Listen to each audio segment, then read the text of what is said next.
ఆ మధ్యాహ్నం ఆ అరుగు ఆ గవ్వల సడి. నమస్కారం, మన ఛానల్ కథలకి స్వాగతం. ఈరోజు మనం మాట్లాడుకోబోయేది ఒక ఆట గురించి కాదు, అది ఒక ఎమోషన్. ఈ రోజుల్లో పిల్లలకి గేమింగ్ అంటే స్మార్ట్ ఫోన్లో పబ్జీలు, ఫ్రీ ఫైర్లు, కానీ 80లు 90ల కాలంలో పుట్టిన మనకి గేమింగ్ జోన్ అంటే ఇంటి ముందున్న అరుగు లేదా వాకిట్లో ఉండే చల్లని సిమెంట్ నేల. బయట ఎండ మండిపోతుంటుంది, పిట్టలన్నీ నిశ్శబ్దంగా ఉంటాయి, కానీ మా ఇంట్లో మాత్రం యుద్ధం మొదలవుతుంది. ఆ యుద్ధ ట్యాంకులు ఏవో తెలుసా? అరచేతిలో ఇమిడిపోయే 6 తెల్లటి గవ్వలు.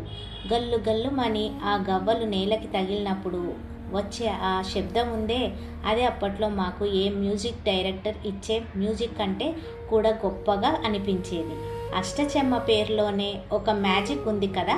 ఈ ఆట ఆడాలంటే మనకి పెద్ద పెద్ద ఇన్వెస్ట్మెంట్లు అక్కర్లేదు. గోడకి సున్నం వేస్తుంటే రాలిపడ్డ ఒక చిన్న సున్నం ముక్క, లేదా పెరట్లో పొయ్యి దగ్గర ఉండే ఒక బొగ్గు ముక్క దొరికితే చాలు. వాకిట్లో కూర్చొని ఒక 5 గళ్ళు అడ్డంగా 5 గళ్ళు నిలువుగా గీస్తే అక్కడ ఒక అద్భుతమైన సామ్రాజ్యం తయారైపోతుంది. ఆ మధ్యలో ఉండే గడిని ఇల్లు అంటారు. ఆ గడి గీస్తున్నప్పుడే ప్లానింగ్ మొదలవుతుంది. ఒరే, గీత సరిగ్గా గీరా, గవ్వ లైన్ మీద పడితే దొంగ అష్ట అంటాను అని ఒకడేమో ముందే కండిషన్లు పెడతాడు. ఇక కాయిన్ల విషయానికి వస్తే ఒక్కొక్కరిది ఒక స్టైల్. ఒకరు చింతపిక్కలు పెడితే ఇంకొకరు రంగురంగుల గాజు పెంకులు పెడతారు. అసలు ఆట అంతా ఆ 6 గవ్వల దగ్గరే ఉంటుంది. ఎవరి గవ్వలు వాళ్ళు ముద్దుగా చూసుకుంటారు. ఆట మొదలవ్వడానికి ముందు ఆ గవ్వల్ని అరచేతిలో వేసుకొని 2 చేతుల్ని కలిపి గట్టిగా ఊపి అష్టపడాలి అని మనసులో దేవుడికి మొక్కుకుంటూ నేల మీద విసురుతాం.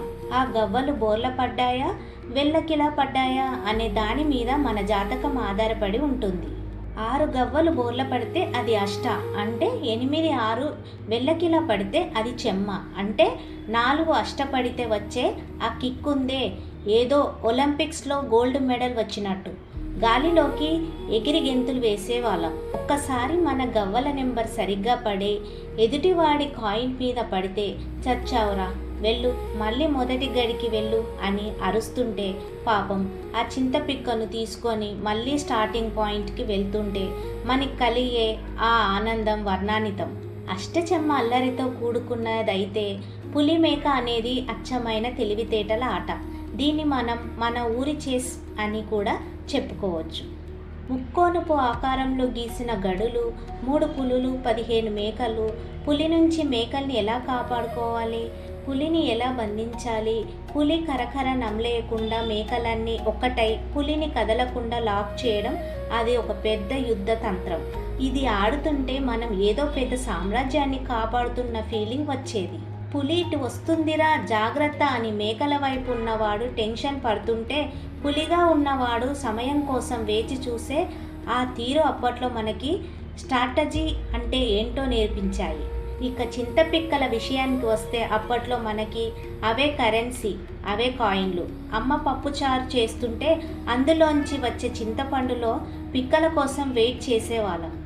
వాటిని బాగా కడిగి ఆరబెట్టి ఒక పాత డబ్బాలో దాచుకుంటే అది ఒక నిధిలా ఉండేది. ఆ చింతపిక్కలతో ఆడే వామన గుంటలు లేక ఓమన గుంటలు ఆట గుర్తొస్తే ఒక్కో గుంటలో పిక్కలు వేసుకుంటూ వెళ్ళడం చివర్లో కంటే కొట్టినప్పుడు వచ్చే ఆ తృప్తి అమూల్యం. గవ్వలతో ఆడే చీటలు గుర్తున్నాయా? నేల మీద ఒక గీత గీసి గవ్వల్ని విసురుతూ ఎవడి గవ్వ గీతకి దగ్గరగా పడితే వాడు గెలిచినట్లు.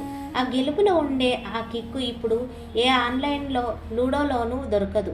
ఇక అసలు ఇన్వెస్ట్మెంట్ లేని ఆట ఏదైనా ఉందంటే అది దొంగ పోలీస్ చీటీలాట. ఒక 4 కాగితపు ముక్కలు, వాటి మీద రాజు 1000, రాణి 800, పోలీసు 500, దొంగ 0 అని రాసి వాటిని మడత పెట్టి గాలిలోకి ఎగిరవేయడం. ఆ పోలీస్ చీటీ వచ్చిన వాడు ఇచ్చే బిల్డప్ ఉందే, అబ్బో ఎవరు దొంగ అని వాడు అందరి మొహాల్లోకి ఇన్వెస్టిగేషన్ ఆఫీసర్ లాగా చూస్తుంటే దొంగ చీటీ వచ్చిన వాడు బిక్కు బిక్కుమంటూ నవ్వాలో ఏడవాలో తెలియక చూస్తుండడం, అదొక సైకాలజికల్ గేమ్. పొరపాటున దొంగని వదిలేసి రాజునో రాణినో పట్టుకుంటే ఆ పాయింట్లన్నీ పోయేవి. ఎవడి దగ్గర ఎక్కువ పాయింట్లు ఉండే వాడే ఆ రాజు. ఇక ప్రతి ఆట బ్యాచ్లోనూ ఒక చీటింగ్ రాయుడు ఖచ్చితంగా ఉంటాడు. గవ్వలు విసిరినప్పుడు అవి సరిగ్గా పడకపోతే లేదు లేదు నా చెయ్యి తగిలింది మళ్ళీ విసురుతాను అని గోల చేస్తారు. లేదా గవ్వలు విసిరేటప్పుడు చేతిలోనే ఒక గవ్వని అటు ఇటు తిప్పి పడేలా చేసే టెక్నీషియన్స్ కూడా ఉండేవారు. ఇక దొంగ పోలీస్ ఆటలో అయితే చీటి పక్కన వాడికి కనిపించేలా చిన్నగా విప్పి చూడడం, రాజు చీటి వచ్చే వరకు మళ్ళీ మళ్ళీ ఎగరవేయమని గొడవ చేయడం ఇవన్నీ మన అల్లరిలో భాగాలే. మన అమ్మమ్మలు నానమ్మలు అయితే ఈ ఆటలో మహామేధావులు. వాళ్ళు గవ్వలు విసిరితే చాలు అడిగినట్టు అష్టాలే పడతాయి. అమ్మమ్మ నీకే ఎలా పడుతున్నాయి అంటే అదంతా ఆ దేవుడి దయరా అని నవ్వేసేవారు. కానీ మాకు తెలుసు ఆ గవ్వలు విసిరే యాంగిల్లోనే ఏదో మాయ ఉందని. వాళ్ళతో ఆడి గెలవడం అంటే హిమాలయాలు ఎక్కడం కంటే కష్టంగా ఉండేది. చింత పిక్కల ఆటలో వాళ్ళు ఆ పిక్కల్ని లెక్క పెట్టే వేగం చూస్తే ముక్కను వేసేసుకోవాల్సిందే. ఈ రోజుల్లో పిల్లలు ఫోన్ పట్టుకొని లూడో కింగ్ ఆడుతున్నారు. లూడో అంటే మన అష్టచెమ్మకి ఒక మోడర్న్ ఇంగ్లీష్ వర్షన్. కానీ ఆ లూడోలో గెలిస్తే ఏం వస్తుంది? కేవలం ఒక డిజిటల్ కప్పు. అదే అప్పట్లో అష్టచెమ్మలో గెలిస్తే వాడు ఆ వీధికి హీరో. ఆ గవ్వల్ని స్పర్శించినప్పుడు వచ్చే ఆ అనుభూతి, ఆ నేల మీద కూర్చున్నప్పుడు కలిగే ఆ హాయి, ఫ్రెండ్స్ మధ్య జరిగే ఆ కేకలు ఈ డిజిటల్ ఆటలో ఎక్కడ ఉంటుంది? లూడోలో కంప్యూటర్ డైస్ వేస్తుంది. కానీ అష్టచెమ్మలో మన అదృష్టాన్ని మనమే గవ్వల రూపంలో నేల మీద విసిరేవాళ్ళం.